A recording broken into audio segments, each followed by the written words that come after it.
procedure, and then we'll look at the lab itself, or how you do the lab itself. I'm going to come over here. Okay, so this is up on e-backpack.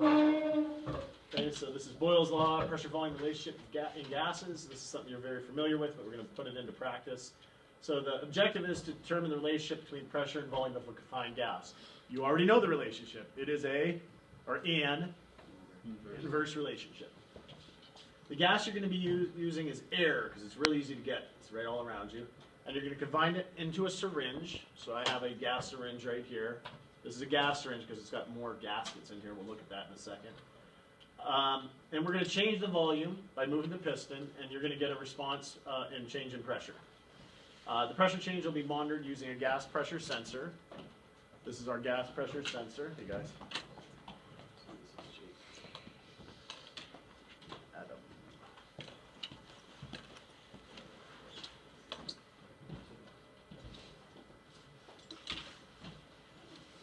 You guys see Garrett today? No, He wasn't here, okay.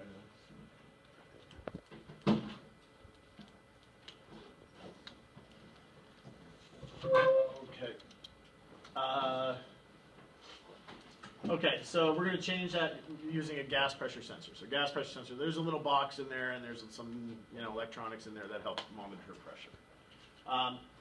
Let's see. Now we're going to make an assumption that temperature will be constant throughout the experiment, where that's not 100% true. There might be a minor change in temperature.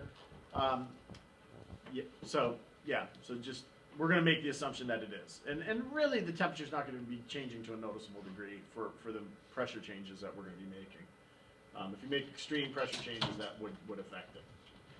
Pressure and volume data pairs will be collected during this experiment and then analyzed. So we'll set a volume, measure the pressure. We'll set a new volume, measure the pressure. Set a new volume, measure the pressure.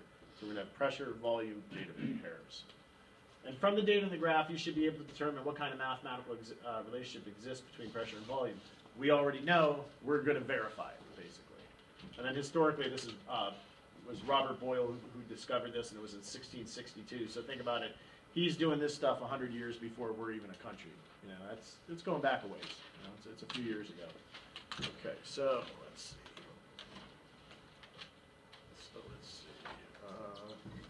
All right, so we're going to use gas pressure sensor and a gas syringe to measure the pressure. So here's kind of the gas pressure sensor here. Here's the syringe. It's going to be screwed onto there. You're going to determine the mathematical relationship. We're going to describe this in terms of an equation. So you guys probably know the equation already, but I'll let you figure that out. And then you're going to use those results to predict pressures at other volumes. So you're going to be able to measure some data, and then I'm going to ask you to what's the pressure at a particular volume outside that data set, because you'll be able to predict and see what's happening. Right? And so you will use a PC, vernier computer interface. This is the interface we're going to use. When this procedure was first written, these interfaces didn't exist. These are the only ones you've seen so far. We use them when we use the conductivity probes. This interface lets me USB into my computer and then hook up these probes. I can only hook up one probe at a time. We have other ones that you might more likely see in Mr. Bible's room. They're these big green interfaces, and you can hook up to 4 or 6 sensors to those at a time.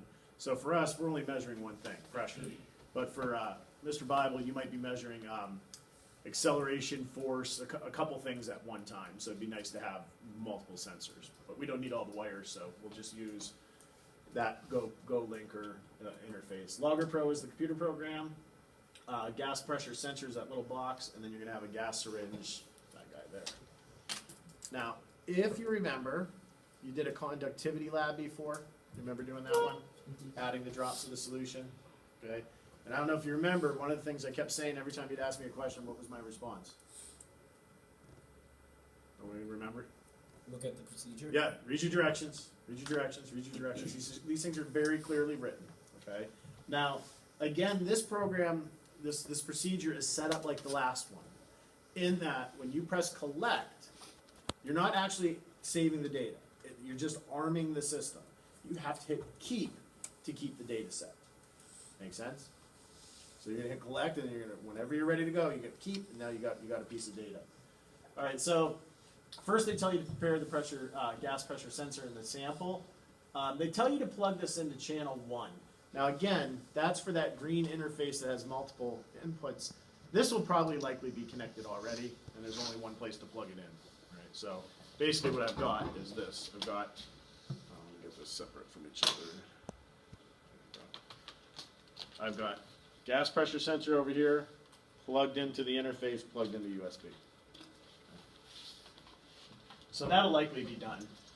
Secondly, it says, with the 20 milliliter syringe disconnected from the gas pressure sensor, move the piston of the syringe until the front edge of the inside black ring indicated by the arrow in figure 2 is positioned at the 10 milliliter mark. So basically what they're telling you is this. And I'll show you this in a second too. Is if I look at gas pressure sensor, or the gas syringe. Gas syringe looks something like this.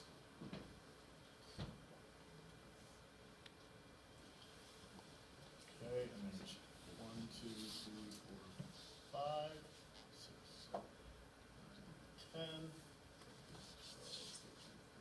15, and 20. So this is 5 mils, 10 ml, 15 ml, 20 ml. Okay. And when you look at this thing, what you see are, if I'm going to set this to 10, I see 1, 2, 3 gaskets, and then I can kind of see inside here a little like kind of cone shape. Now what I want is to set this gasket, the one closest to the output here, that's what I set at 10. It's like that's what your meniscus is when you're measuring. So I'll bring this around for you to see. And you'll see again, the thing I want you to pay attention to is there's 1, 2, 3 gaskets. That's so the air can't slip by it. And I'm going to have this set right at 10.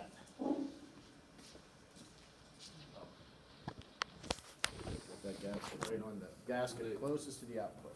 Will it all be set, like preset, or No, you'll have to set Alright. that. So I'm just setting that the gasket closest to the output. Check yourself there. That's good.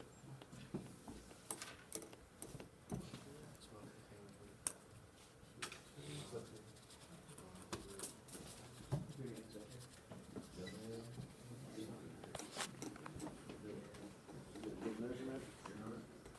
There's like the meniscus deal, right? Can you read that okay?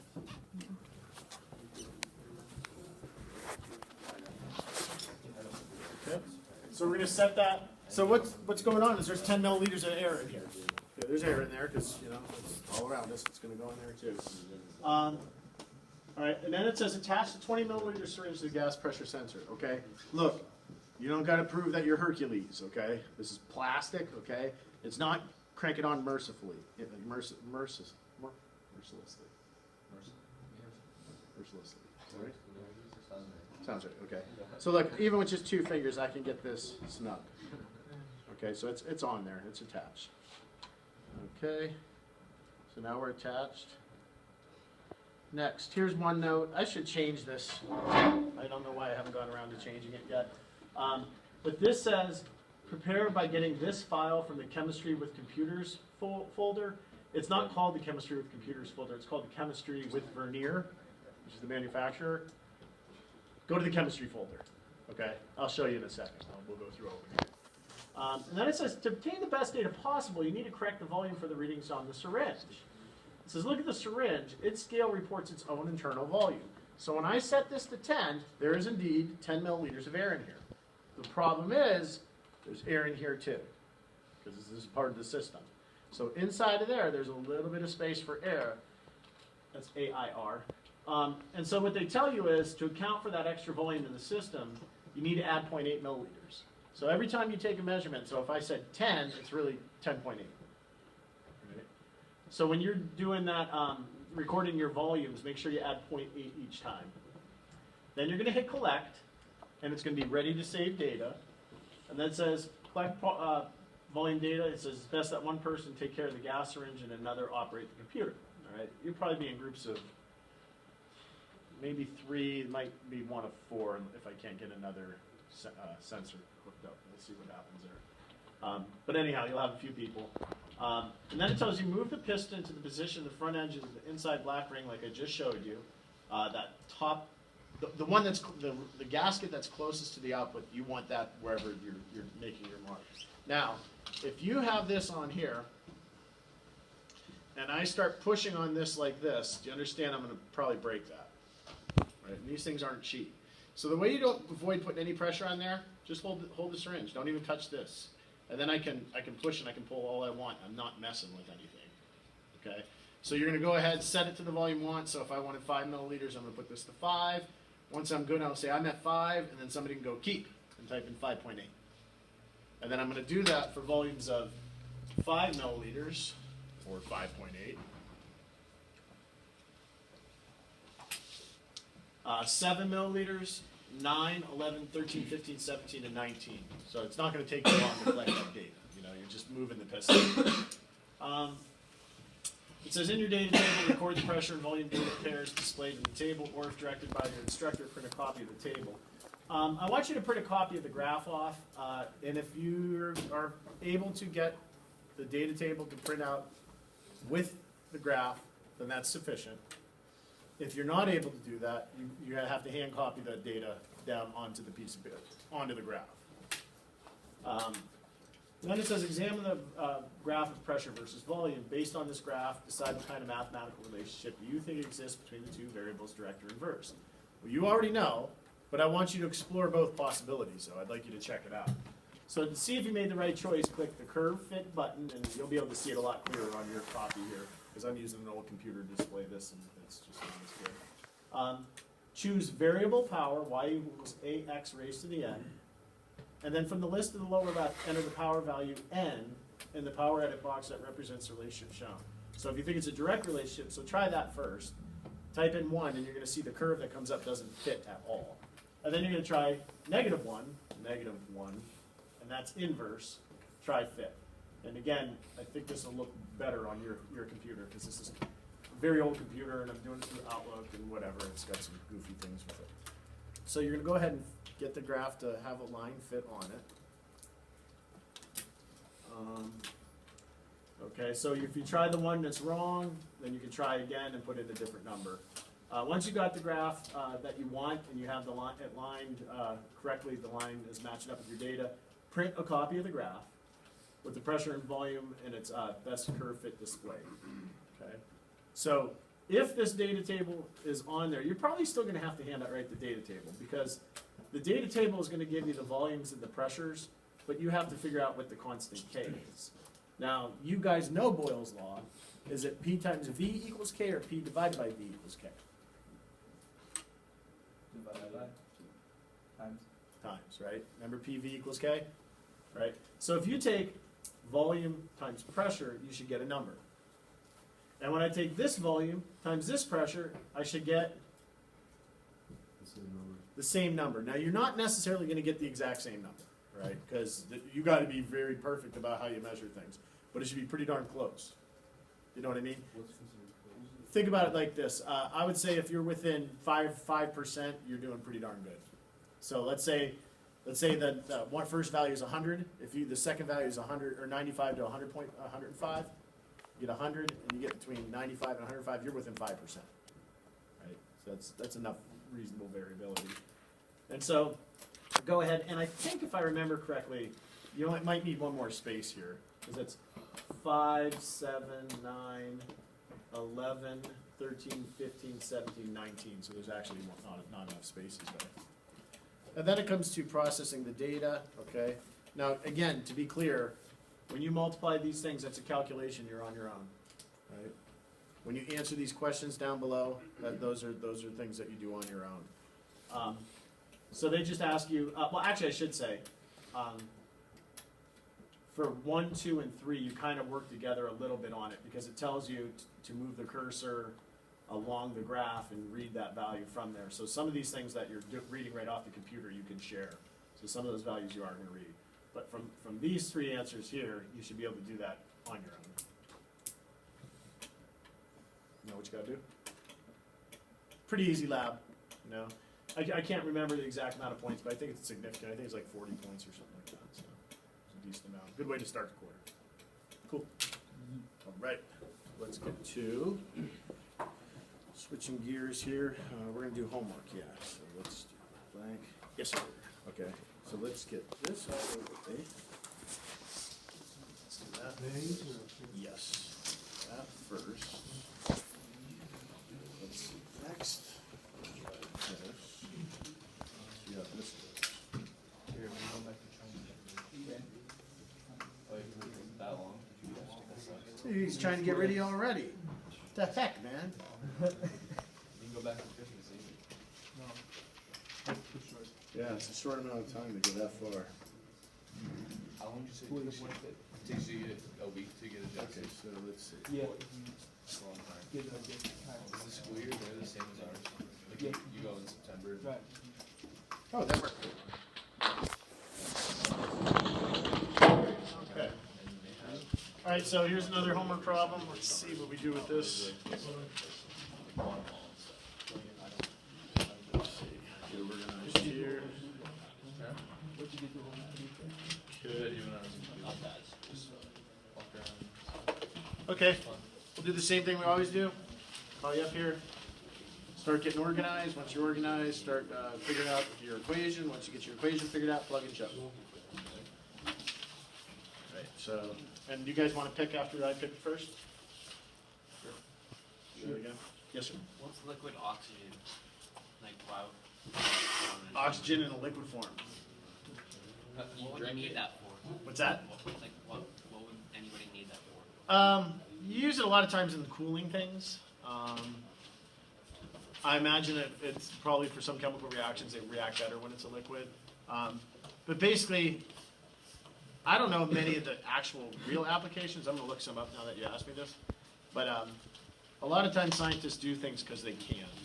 You know what I mean? Yeah.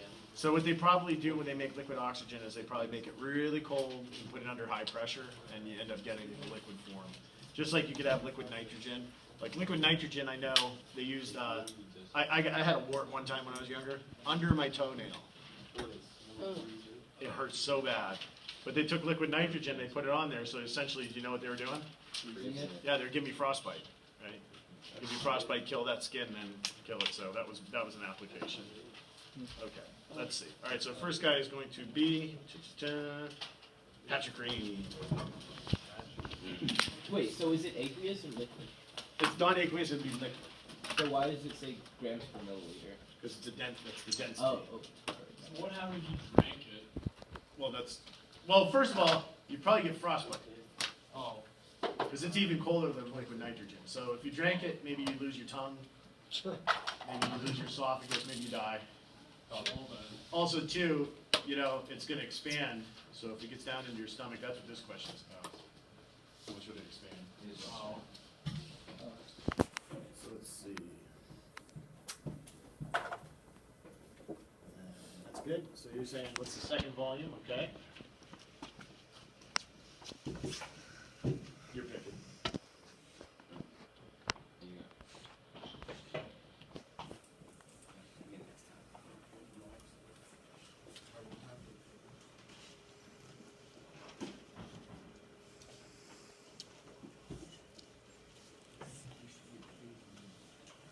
Liquid oxygen is classified as an industrial gas and is widely used for industrial and medical purposes.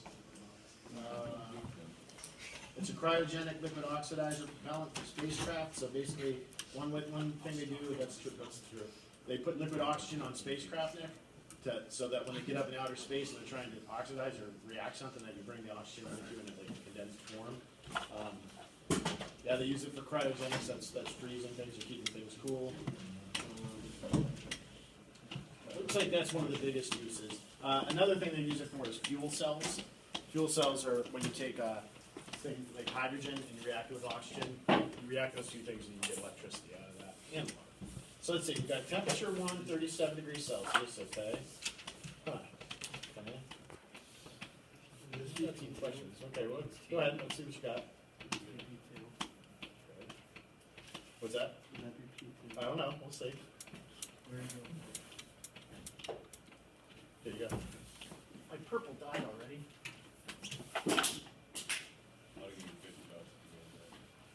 Yeah, those are brand new. I would have shifted those.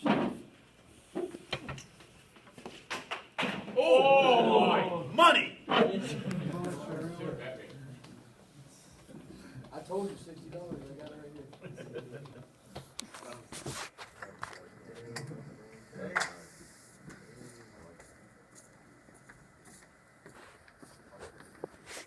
We'll see.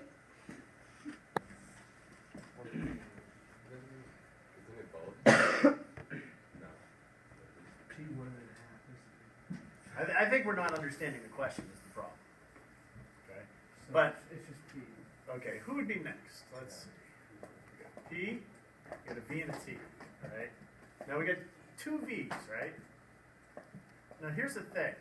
You guys are looking at this as a before and after condition, okay? But in a way, that's not the right way to look at this, okay? So let's say, here's my person.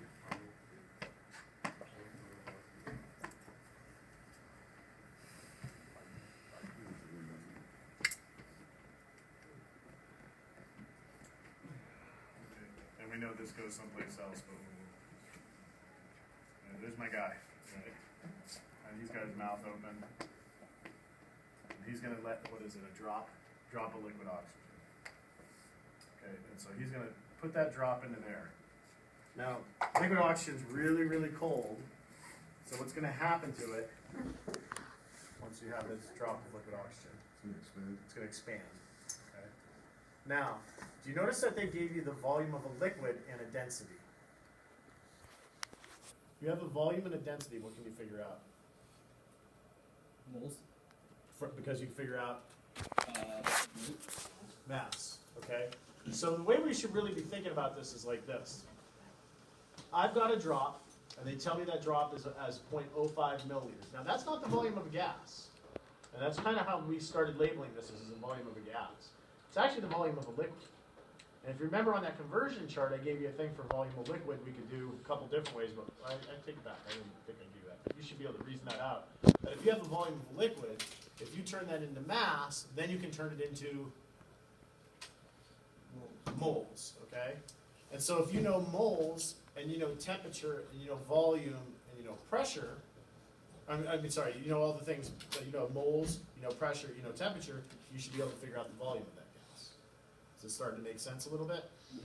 All right, so who put the first thing up there, temperature 37 degrees Celsius? Or let's say who put 37 degrees Celsius up there? Is that still good? Yeah. I'd say yes. And I don't think there's a need to call it a 1 because it's your only one. Okay. Who put up volume 1 here? Okay. Now, is that really a volume 1?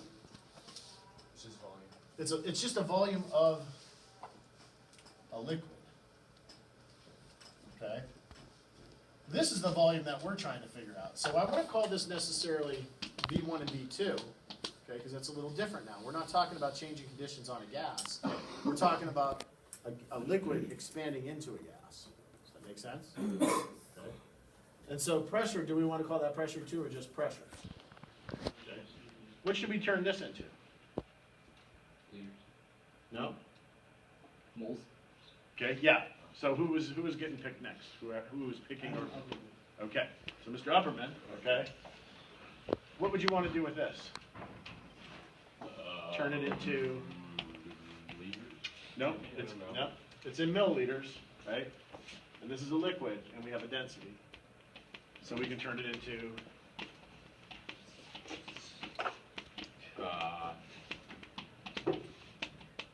What are the units for density? It's right there, which has a density of What's grams per mole? Or grams per milliliter? grams per milliliter. So you can cancel out milliliters and get Just grams. just grams. So Okay. let's do that. So let's do it right here. You can build it right off of here. See that volume, 0.05? Yep. You can multiply that times density. And it's 1 gram. No, it's not 1 gram. Not. This is 1.149. You just put 1 milliliter then? 1 milliliter, yep. Okay. 1.1. And let's not do that calculation because we want to then take grams and turn it into.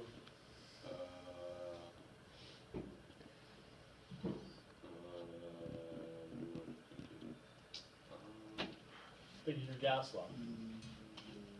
You know a temperature, you know a pressure, you want to know volume, what else do you need to know in the ideal gas law? PV equals, Okay. nope, The, no idea. PV equals nRT, ideal gas law. So, We're trying to get what? I'm trying to get moles. Yeah, So, is N is moles, right? right, exactly. So now we're gonna get rid of milliliters have canceled away. So it's grams. So we wanna get rid of Grams. grams and go to Moles. moles. So let's put mole on top. And you've suffered enough. You can pick somebody else now. Let's go. Where do we want to go?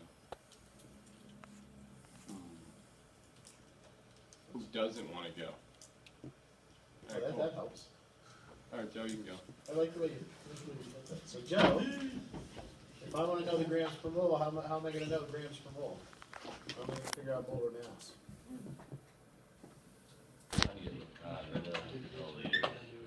They're gone. And grams is gone. We need to know molar mass of the substance we're talking about. Talking about oxygen. Yeah, so it's gonna be O2. O2. Not just O. Can we round for these? Yep.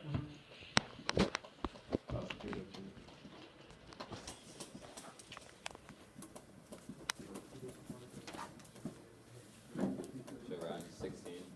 Okay, that's fine.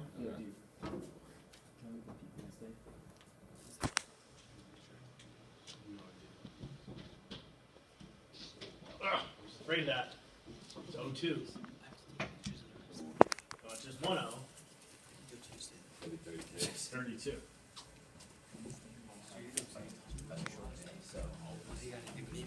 we'll let you out.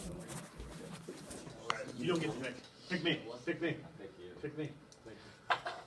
Alright, so let's take a look at this now. So I've got 0.05, right? I'm going to multiply that times 1.149, and then I'm going to divide that by 32, and I get, if I started out with 2 digits, I want to keep at least 2 digits. So, what do I do with my marker? I'm doing marker already. So if I multiply that out, I get 0.00. I'm going to go to 2 digits, 1/8 moles of O2. So this right here is N. So what do I want to do with this? So what's that going to be? Is that 310? Yep. Okay. 1 atmosphere. So now I've got T, V, N, and P. PV equals nRT. I want to figure out volume, so I'm going to divide both sides by pressure, and I get V equals nRT over P. So I want to find out how big is this bubble of gas going to be in my stomach because I swallowed this stupid thing of swallowing this drop of liquid oxygen. 0.0018 moles times R, 0.08206 liter atmosphere over Kelvin mole, times temperature, 310, all divided by pressure, 1 atm. So volume equals. Now you notice the units are going to come out in what units for volume? Milliliters? Nope. Liters. Liters, because liters in R. 0.08206 times 310, and I get